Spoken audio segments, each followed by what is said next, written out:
हमारे ऋषि कहते हैं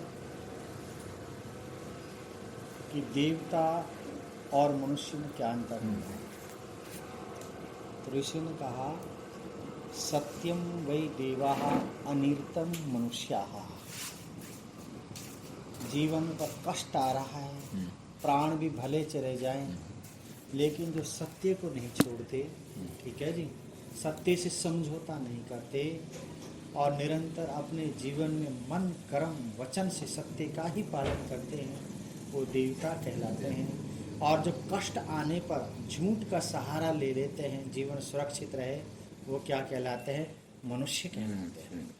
अब इंसान के अंदर जब तक देवत्व नहीं जागेगा, देवतापन नहीं आएगा और जब तक वो देव नहीं बनेगा तो क्या अंतर होगा? कभी मन में कुछ अच्छे विचार आए, कहीं सत्संग की किरण मिली, कहीं ज्ञान का उजाला हमारी आत्मा में आया, तो मन में ये विचार हुए कि आज से मैं अच्छे कर्म करूँगा, ठीक है जी, सुबह उठूँगा, व्यायाम करूँगा, दान करूँगा, पुण्य करूँगा, संध्या करूँगा, भजन करूँगा, ये मन में से संकल्प ले लेता है। वैसे ये जो 5 हमें यज्ञ हैं, ये भी शुभ कर्म ही है। हाँ, शुभ कर्म है। अब हमने यज्ञ करने का व्रत ले लिया, लेकिन हमारा संकल्प कमजोर रहने से उसमें बीच में विघ्न बाधाएं आ जाती हैं और हमारा वो संकल्प टूट जाता है। तो ऋषि कहते हैं जो टूटने ना देता है अच्छी आदतों को, वह देवता है। और जो जब तक बीच बीच में टूटती रहेंगी तब तक हम मनुष्य बने रहेंगे, देवत्व पद को ग्रहण नहीं कर सकते। तो इसलिए ऋषियों से प्रश्न किया मनुष्यों ने कि देवता बनने का क्या साधन है, हम देवत्व को कैसे अपनाएं। तो ऋषियों ने कहा देवो दानात् वा। देव की सबसे पहले पहचान क्या है? तो ऋषियों ने कहा देवता कौन है? देवो दानात् वा, जो देता है वो देवता है, ठीक है जी। हाँ, तो देवता की सबसे पहली पहचान क्या है? देवता, भगवान ने जिसको सामर्थ्य दिया, तो सामर्थ्य के अनुसार 5 महायुगों में देना ही है। ये कौन कौन से हैं? वैसे 5 महायुग, इसमें देना ही है। हवन करना, देना, संध्या करना, ब्रह्म यज्ञ। देव यज्ञ में जो देव यज्ञ ने उसको देव पूजा, संगति को दान, 3 अर्थ निकलते हैं। अच्छा, इसमें देना होता है, ठीक है जी। देते हैं तो अग्निहोत्र के भी 3 अर्थ होते हैं। बोल, पहले बोल। दान, आदान, अदन।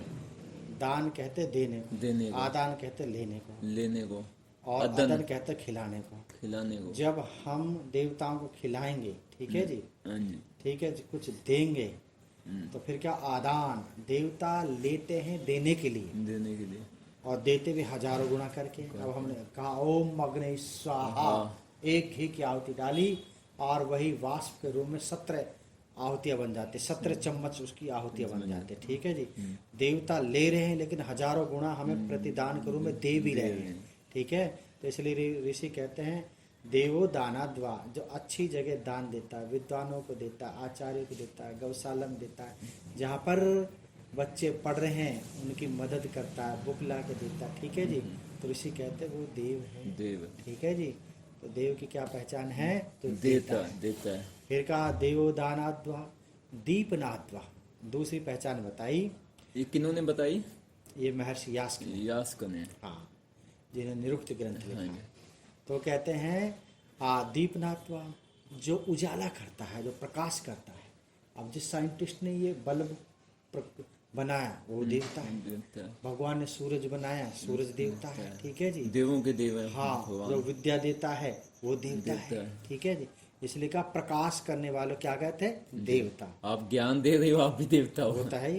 देव दानात्वा दीपनाद्वा। फिर कहा द्योतनाद्वा, जो सत्योपदेश करता है वह देवता है। याद रखना, दुनिया में सबसे कठिन काम होता है सत्योपदेश करना, और स्वामी दयानंद सत्योपदेश करते थे। सत्योपदेश के लिए आपको विष के गरल भी पड़ सकते हैं, हो सकता है आपके जीवन को लोग समाप्त कर दें, लेकिन उसका जो परिणाम होगा वो अमृत वाला है, उसका परिणाम सुख शांति निर्वाण होगा। इसलिए सबसे बड़ा देवता कौन कहलाता है? जो सत्योपदेश करता है। ये देवता बनना है, मतलब कैसे बने? ये देवता ऐसे बनो कि अपने हाथों से भगवान ने जो कमाई दे उसमें से अच्छा नहीं, बीच में मान लो जैसे रास्ता भटक जाते हैं, वो मनुष्य बन जाते हैं, वही तो फिर उसको लगातार रखो ना, जा रहे अच्छे कर्म, तब देवता बनो। अभ्यास, ठीक है। हाँ, तो इसलिए रामचंद्र दहलवी किसी रिश्तेदारी में गए, वहाँ पर वो रिश्तेदार बीमार था। अच्छा। बीमार थे, चलो मिल जाते हैं। और उसके डॉक्टर अपने पिताजी के लिए दवाई लेने के लिए गया। अब रामचंद्र जी वहाँ चले जाते हैं और बेटा दवाई लेके इतने आए, इतने में उसके प्राण उड़ जाते हैं। पंचायत के लोग बैठे थे, तो रामचंद्र दहलवी ने कहा भाई दवाई लाए हो, अपने पिता को पिलाओ इसे। तो पंचायत ने कहा महाशय जी, आर्य जी, ये तो मर गया, आप तो इसको दवाई पिलाना मूर्खता है। उन्होंने कहा यार क्यों नहीं पिलाते, अब इस जो कुछ समय चलता, खाता था, पीता था, देखता था, उसको आप दवाई क्यों नहीं पिलाए? क्योंकि इसमें आत्मा नहीं रही, मर गया है, इसलिए दवाई पिलाने का कोई लाभ नहीं है। फिर रामचंद्र ने फिर कहा, दहलवी ने, अरे भाई पिलाओ। फिर सारे फिर कह रहे हैं महाशय जी कैसी बातें कर रहे, मूर्खता की। अच्छा ये मूर्खता है?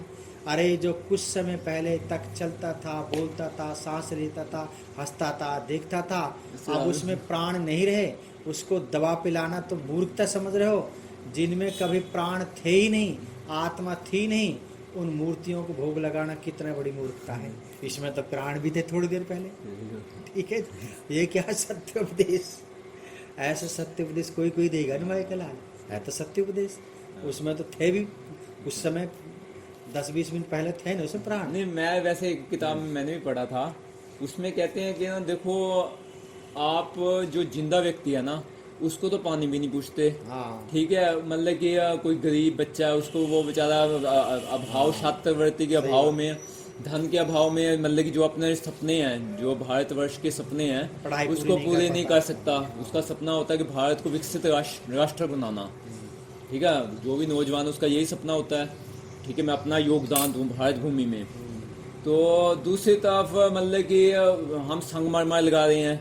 ठीक है, ऐसे एक मुसलमान था, तो वो सो गया, ऐसे दीवार तोड़ी, मस्जिद की दीवार टूट गई। तो अगले दिन सभी बंदे आ गए। ठीक है, कहता तूने मस्जिद की दीवार को तोड़ दिया, राजा बादशाह के पास आपको लेके जाते हैं। बादशाह ने कहा इसका सर कलम कर दो, इसने मस्जिद, हमारा जो मंदिर है, मस्जिद, उसकी दीवार को तोड़ दिया। तो वो बाबा हंसने लग गया, कहता है कि ना इस दीवार को तोड़ने की सजा मुझे अपनी गर्दन को काटने से दे रही है। ठीक है, ये शरीर बनाया उस खुदा ने, मंदिर को बनाया, इसकी एक एक ईंट, यहाँ ये ईंटें लगी हुई हैं, ये बनाया खुदा ने, उस के हुक्म के बिना मुझे मारने की आपको क्या सजा मिलेगी? ठीक है, वो मंदिर तो उसी का है ना, मैंने तो कोई गुनाह नहीं किया, आपका मंदिर तोड़ा है, मैं भगवान का मंदिर थोड़ी तो तोड़ा है। ये तो मैंने अपना आत्महत्या तो नहीं की। ठीक है, तो मैं तो ये समझा भगवान के घर है, मैं सो गया आगे।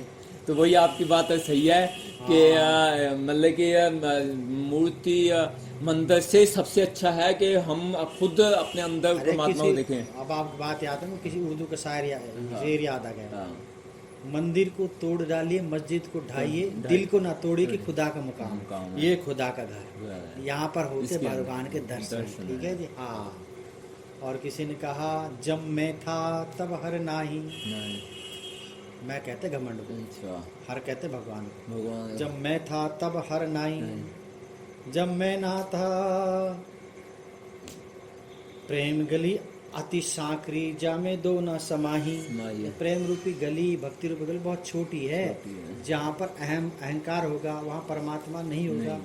ठीक है, जहाँ ये गंदी आदत होगी, अहम नहीं होगा वहाँ परमात्मा, वो गंदी आदत होगी, अहम करना, गुस्सा करना। हाँ, ठीक है, तो ये आपने बहुत अच्छी जानकारी दी है, बहुत अच्छा ज्ञान दिया है कि एक तो मतलब कि जो देवता है, कि आपने गुण बता दिए, देना देता है, प्रकाश देता है, देता है, और मतलब कि सत्य बोलता है, वो देवता है, वो देवता है। तो जो देवता के गुण को छोड़ता है वो मनुष्य हो गया, वो मनुष्य। जो असुरी काम करता है वो राक्षस हो गया। जो आगे बताए द्यू स्थानो देवता, जो द्यू स्थान में रहते हैं, सूर्य चंद्रमा ऊपर, वो भी हमें प्रकाश देते हैं, वो भी देवता है। ठीक है जी, तो इसलिए देवता बनो आप, तो वैसे भी देवता है। भगवान आपकी आत्मा में सदप्रेरणा देता है, कभी पढ़ने वालों की मदद कर रहा है, कभी गौशाला में, कभी इधर उधर देते रहते हैं। भगवान दे भी रहा है, वही देता है। ठीक है।